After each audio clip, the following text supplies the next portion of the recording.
నమస్కారం. పంచాంగ శ్రవణం కార్యక్రమానికి మీ అందరికీ స్వాగతం, సుస్వాగతం.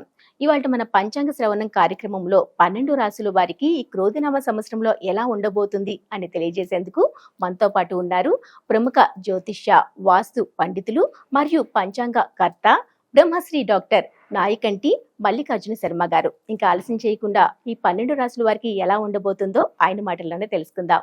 నమస్తే గురుగారు. నమస్కారం అమ్మా. మరి ఈ క్రోధినామ సంవత్సరంలో మిథున రాశి వారికి ఎలా ఉండబోతుంది, అలానే పరిష్కార మార్గాలు ఏంటి? తప్పకుండా అమ్మ. ఓం శ్రీ గురుభ్యో నమః.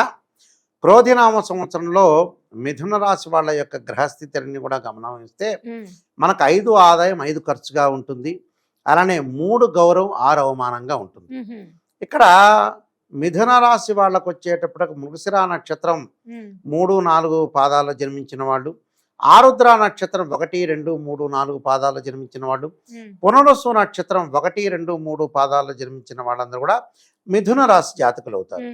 మిథున రాశి వాళ్ళకి ఎలా ఉంది? చతుర్థ స్థానంలో కేతు యొక్క సంచారం, అలానే నవమ స్థానంలో శని యొక్క సంచారం, దశమంలో రాహు, ఏకాదశంలో గురువు, మే 1వ తారీఖున వ్యయ స్థానంలో గురువు యొక్క సంచారం. అంటే రవి, బుధ, శుక్ర గ్రహాలు కూడా నెల రోజులకు ఒకసారి మారుతూ ఉంటాయి. కుజుడు 45 రోజుల పాటు మారుతూ ఉంటాయి. అయితే గ్రహస్థితి విషయంలో వచ్చేటప్పటికల్లా మనకి అక్టోబర్, నవంబర్ మాసాల్లో గురువు, శని వక్రారంభాలు, వక్రత్యాగాలనే ఉన్నాయి. సాధారణం అది. అయితే ఎలా ఉండబోతుంది మిథున రాశి వాళ్ళకి అని అంటే, వీళ్ళకి నవమ స్థానంలో శని యొక్క సంచారం వల్ల అనుకూలమైన ఫలితాలు జరుగుతాయి. అంటే 5 ఆదాయం 5 ఖర్చు అన్నాను, 3 గౌరవం 6 అవమానం అన్నాను. అంటే అవమానం అనేది ఎక్కువగా జరిగే అవకాశం అనేది ఉంటుంది. అలానే ఖర్చు విషయానికి ఆదాయం అనేది బాగా పెరుగుతుంది. ఆదాయం పెరగడానికి కారణం ఏమిటి అంటే, మిథున రాశి వాళ్ళకి కేవలం అతిపెద్ద గ్రహాలే కాకుండా రవి, బుధ, శుక్ర గ్రహాలు కూడా కారకత్వం వహిస్తూ ఉంటాయి. శని భాగ్యంలో మంచివాడు. అంటే ఇక్కడ అష్టమ భాగ్యాధిపతులు శని అయ్యాడు. భాగ్యంలో శని ఉండటం వల్ల కూడా అనుకూలమైన ఫలితం జరుగుతుంది మిథున రాశి వాళ్ళకి. అలానే ఏప్రిల్ 30 వరకు కూడా ఏకాదశ స్థానంలో గురువు యొక్క సంచారం. అంటే ఆర్థిక పరంగా పరిపుష్టికరంగా ఉంటారు. కానీ మే 1వ తారీఖు నుంచి ఖర్చులు అవుతాయి. ఖర్చులు అంటే విపరీతమైన ఖర్చులు కాదు, మధ్య రకమైన ఖర్చులు వస్తాయి. ఈ మధ్య రకమైన ఖర్చులు రావడానికి ఏమిటి? కొన్ని నూతన వ్యాపారాలు ప్రారంభం చేస్తారు. విదేశాలకు వెళ్ళటం, గోల్డ్ కొనుగోలు చేసే అవకాశం బాగా ఎక్కువ ఉంటుంది. రైతులకి వ్యవసాయ పరంగా అనుకూలంగా ఉండే అవకాశం బాగా ఎక్కువగా ఉంటుంది వీళ్ళకి. అంటే మొదటి పంట అనుకూలంగా ఉంటుంది, రెండో పంట మధ్య రకంగా ఉంటుంది వీళ్ళకి. అలానే వ్యాపారస్తు నూతన వ్యాపారాలు ప్రారంభం చేయొచ్చు. అంటే వ్యాపారం వల్ల భాగస్వామ్య వ్యాపారం వల్ల బాగా కలిసి వచ్చే అవకాశం ఉంటుంది. ఉద్యోగస్తులకు కూడా అనుకూలమైన కాలం చెప్పొచ్చు. అంటే తోటి సహచరులతో జాగ్రత్తగా ఉండాలి, కానీ సకల కార్య విజయము లభించే అవకాశం ఒకటి ఉంటుంది. వివాహ ప్రయత్నాలు కొంత అడ్డంకులుగా ఉండే అవకాశం ఉంటుంది. సంతాన పరంగా కొన్ని ఇబ్బందులు కలిగే అవకాశం ఉంటుంది. అంటే పొదుపు మార్గంలో ముందుకు వెళ్ళాలి. ఎందుకంటే ద్వాదశంలో గురువు ఉన్నాడు అని అంటే కొంత ఆలోచన చేసి ఆచితూచి ఖర్చు చేయాలని అర్థం. ప్రయాణాల వల్ల లాభం కలుగుతుంది. అలానే మాట్లాడే విధానంలో కూడా అందరితోటి కూడా మనం మితభాషగా నడవాలి.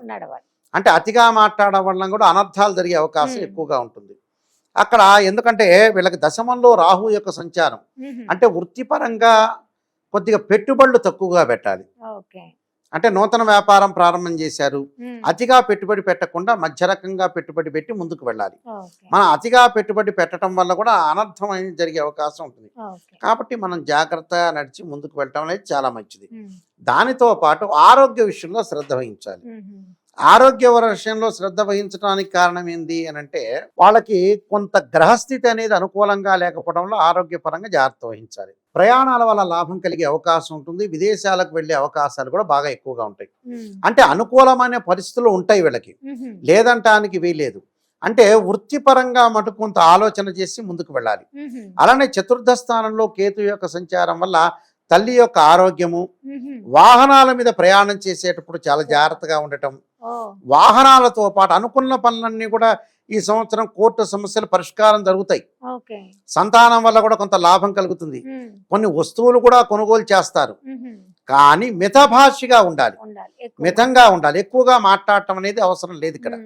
ఎందుకంటే అక్టోబర్ నవంబర్లో కూడా గురువు శని కొంత మార్పు జరుగుతుంటుంది. అంటే వక్రారంభాలు వక్రత్యాగాలు జరుగుతాయి. కాబట్టి ఈ క్రోధనామ సంవత్సరంలో అనుకున్న కార్యక్రమాలన్నీ కూడా నెరవేరుతాయి. కానీ మిత్రులతోటి చాలా జాగ్రత్తగా ఉండాలి. అంటే ఎంతవరకు మాట్లాడాలో ఫ్రెండ్స్తో అంతవరకే మాట్లాడి ముందుకు వెళ్ళాలి. అయితే ఈ మిథున రాశి వాళ్ళకి ఏంటంటే ఆరోగ్యపరంగా లోపం లేకుండా చంచలత్వం అనేది ఉండకూడదు. అంటే చంచలత్వం అంటే మానసికంగా ఆందోళన లేకుండా ప్రశాంతమైన వాతావరణంలో ఉండటం అనేది చాలా ఇంపార్టెంట్ ఇక్కడ.